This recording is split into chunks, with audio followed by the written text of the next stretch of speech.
देखो, बड़ी अंदर की बात है कि आप लोग दिन भर साधन करते हैं, लेकिन जब आप शयन करते हैं तो असावधान हो जाते हैं। बस वहां आपको समझना है, शयन का समय आप अंतिम समय समझो।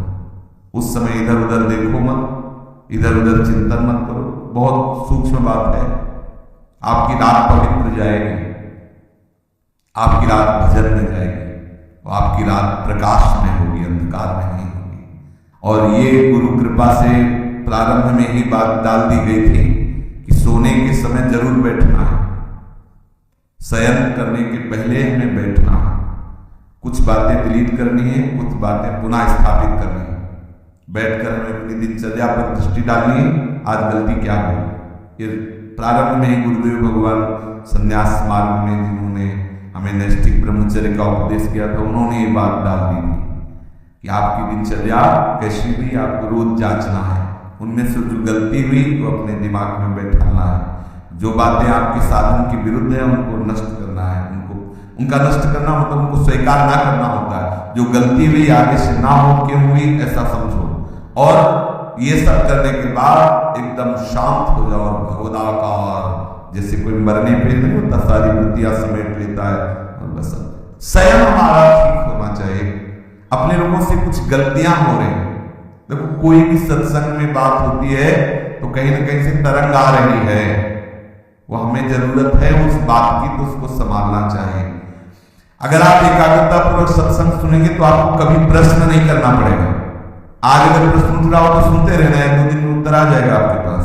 वो तरंग आएगी, वो आपसे वही प्रसंग हटके आ जाएगा, एकदम प्रसंग से हटकर वो बात आ जाएगी। ये तरंग आकर के बुलवा देगी, क्योंकि सर्वांतर्यामी गुरुदेव आपके भी हृदय में ईश्वर भी है, तो वही बुलवा देंगे।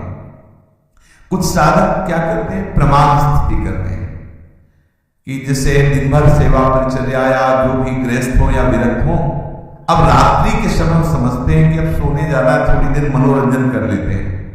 तो मोबाइल है, टीवी है या मानसिक है, वो इधर उधर मन को, और फिर शयन करते हैं। उनकी रात पूरी अंधकार में काल रात्रि हो जाती है, साधन को नष्ट करने वाली बन जाती है, और अशांति। सुबह वो निरुत्साहित उठते हैं, सुबह वो खोए हुए उठते हैं, सुबह वो अपने को अधूरा पाते हैं, उत्साहहीन।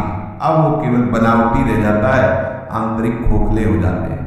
इसलिए आप रात्रि को संभालिए, रात्रि को संभालिए। शयन के समय आप बहुत सावधान रहिए, तो सुबह आपका संभल जाएगा।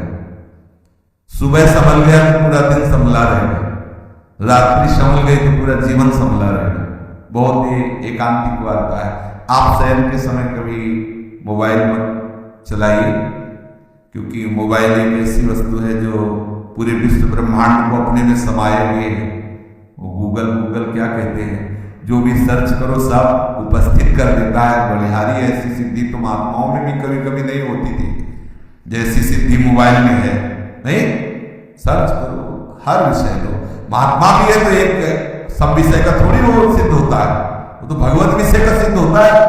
और जो मोबाइल है वो हर विषय का सिद्ध है। आप इधर भी बोले राधा कृपा, तो राधा कृपा कटाक्ष से शुरू कर देगा, और वहां से सत्संग तो राधा के इंद्र से सत्संग शुरू कर देगा, और कुछ भी तो और कुछ भी शुरू कर, जो चाहो। हाँ, हरि कृपा का तो दुर्लभ है, तो मोबाइल कृपा का तो दुर्लभ है, जो चाहो सब। अब साधक तो वैसे ही, जो साधक का मन है वैसे ही, मतलब तूफान समझो। अब उसको एकांत मिला, स्वयं दरवाजा बंद मिले, अब तो भजन करते हुए डूबना है, डूब गए। मोबाइल बहुत बड़ा सहयोगी भी है। जैसे हम गुरुजनों के वचन उसमें रखे हुए हैं सत्संग, तो आप अगर मान लो बहिर्मुख हो रहे हैं उस समय, अब कुछ सत्संग अपने रखे जाते हैं कि ये सत्संग हमारे लिए औषधि, जैसे खांसी की अलग दवा, बुखार की अलग दवा होती ना, ऐसे अपने लोगों को भी अपनी डायरी में, जैसे ना कि जब साधक को काम सताए तो कौन से सूत्र चाहिए, वो अपने तय कर लेते हैं कि ये बात इसको नष्ट करने। जब साधक को क्रोध सताए तो कौन कौन से सूत्र, जब हमारे अंदर ऐसी, तो वो सब, तो वो चीजें एक अलग होती है। तो मोबाइल मानो एक नई डायरी, उसमें आप अपना चयन कर सकते हैं कि 4 सत्संग शरणागति के हैं, 4 सत्संग वैराग्य के हैं, 4 सत्संग अनुराग के हैं। जब हमारा मन जहां विचलित हुआ तो ये हम सुन सकते हैं। अगर हम कुमार्गगामी प्रयोग करें तो बहुत बड़ा हमारे लिए हानिकारक है। अगर सन्मार्ग साधक के लिए वास्तुता नहीं जरूरत है। अगर सही पूछो तो भगवत कृपा से नहीं जरूरत है। अब लौकिक की सब व्यवहार की तो बात अलग ही है, क्या जरूरत नहीं है। गुरु कृपा से अभी तक प्रयोग में नहीं आया, अभी तक पास नहीं है। अभी लोग अपना रखते हैं तो लोगों के लिए ही रखते हैं, अपना करो, उनसे बात करो। अपने पास नाम रूपी मोबाइल है, उसको सर्च करो, जिसकी जानना चाहो जान सकते हो, जो जानना चाहो जान सकते हो। आप देखो ना, इसमें बहुत बड़ी सामर्थ्य है। जो अरे निकुंज का लाइव मोबाइल दिखा सकता है? नहीं दिखा सकता। सर्च करो, इस समय राधा प्यारी कैसे दोस्त बोला दिखा दे। राधा प्यारी कैसे, ये राधा नाम सर्च करो, आपको दिखा दे। राधा राधा राधा राधा राधा डूबो। भाई साहब, ये शयन के समय कुछ साधक गड़बड़ी करते हैं, चाहे गृहस्थ हो चाहे विरक्त हो। आपके पास मोबाइल है, आपके कमरे में टीवी लगी हुई है, मान लो आप गृहस्थ हो, आप ऐसा सब, तो आप शयन को संभाल लीजिए। शयन में गंदी बात नहीं होनी चाहिए, गंदे दृश्य नहीं होने चाहिए। ये जो गृहस्थी में संतानोत्पत्ति की भी बात है, वो एक संयम से, शास्त्र संयम से है। वो केवल भगवत आराधना मात्र है, अपनी वासनाओं की पूर्ति के लिए नहीं। वासनाओं की पूर्ति के लिए कहीं भी कोई बात नहीं शास्त्र आज्ञा करता, अपनी आराधना की पूर्ति के लिए है। ये भी एक आराधना है गृहस्थ धर्म में।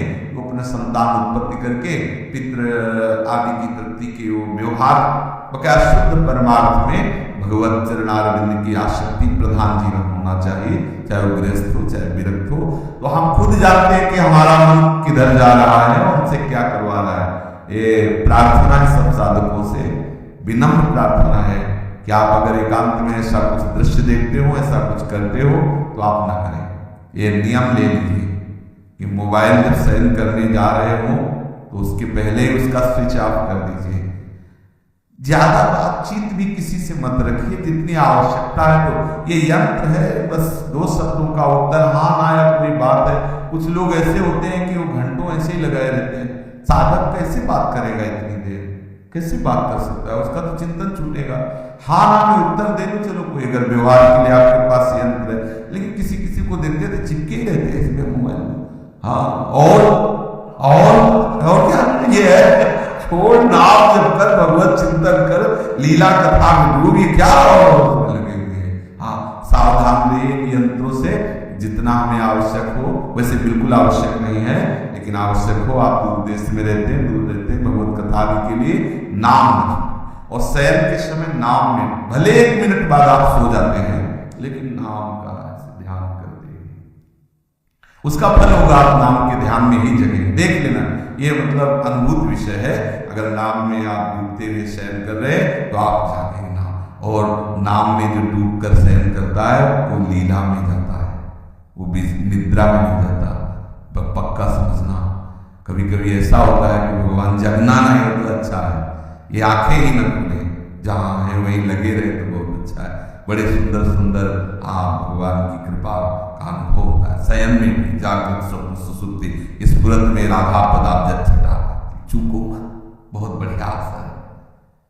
अगर आप इन बातों को ध्यान देकर सुनेंगे तो ये हृदय की बातें हम कहते हैं। मतलब देखो, एक होता है कि हम श्लोक बोले और श्लोक का अर्थ होता है भैया चले हमारा 2 घंटे का समय।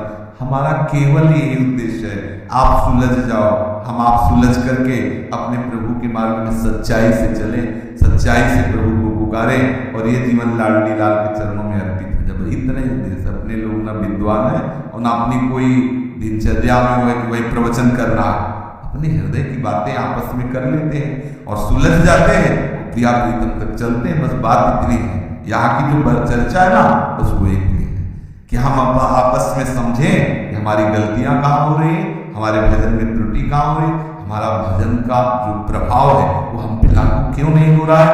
हम सावधानी पूर्वक अगर चले तो बहुत जल्दी हम परमानंद में डूब जाएंगे।